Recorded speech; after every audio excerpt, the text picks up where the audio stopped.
أعوذ بالله من الشيطان الرجيم بسم الله الرحمن الرحيم وإذ أخذنا ميثاق بني إسرائيل لا تعبدون إلا الله اور وہ زمانہ یاد کرو جب لیا ہم نے تورات میں قول و قرار بنی اسرائیل سے لا تعبدون الا اللہ کہ مت تم عبادت کرنا الا اللہ اللہ کی، یعنی اللہ کے سوا کسی کی بھی عبادت نہ کرنا۔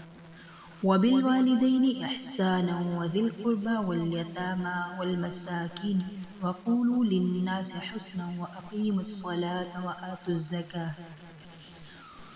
وبالوالدین احسانا، ماں باپ کی اچھی طرح خدمت گزاری کرنا، ماں باپ کے ساتھ نیک سلوک کرنا۔ وذی القربى، اور اہل قرابت کی بھی، والیتامى، اور یتیموں کے ساتھ بھی، والمساکین، اور مساکین کے ساتھ بھی۔ وقولوا للناس حسنا واقیموا الصلاة وآتوا الزکاة، اور عام لوگوں سے، ان تمام لوگوں کے ساتھ نیک بات کرنا، اچھی بات کرنا، خوش خلقی سے پیش آنا۔ وَأَقِيمُوا الصَّلَاةَ، اور پابندی رکھنا نماز کی۔ وَآتُوا الزَّكَاةَ، اور ادا کرتے رہنا زکوٰۃ۔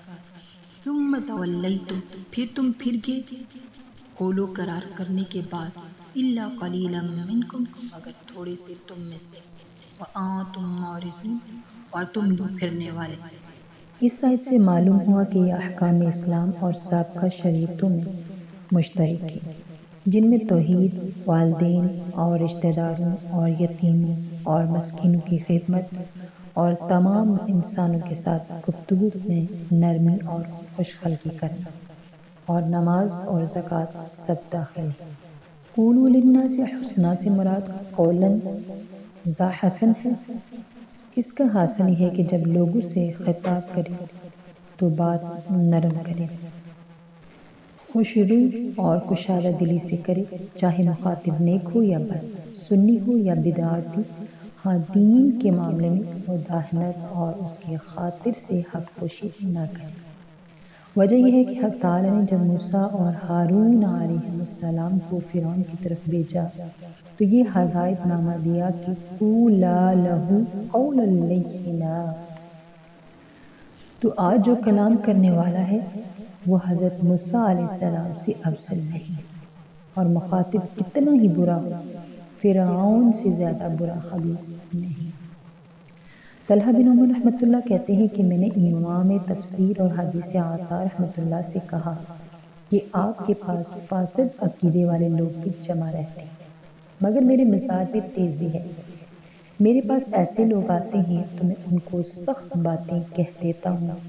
حضرت عطا رحمۃ اللہ نے فرمایا، ایسا نہ کیا کرو، کیونکہ حق تعالیٰ کا حکم ہے کہ قولوا للناس حسنا، اس میں تو یہودی اور نصرانی بھی داخل ہے، مسلمان خواہ کیسا ہی ہو وہ کیوں نہ داخل ہوگا۔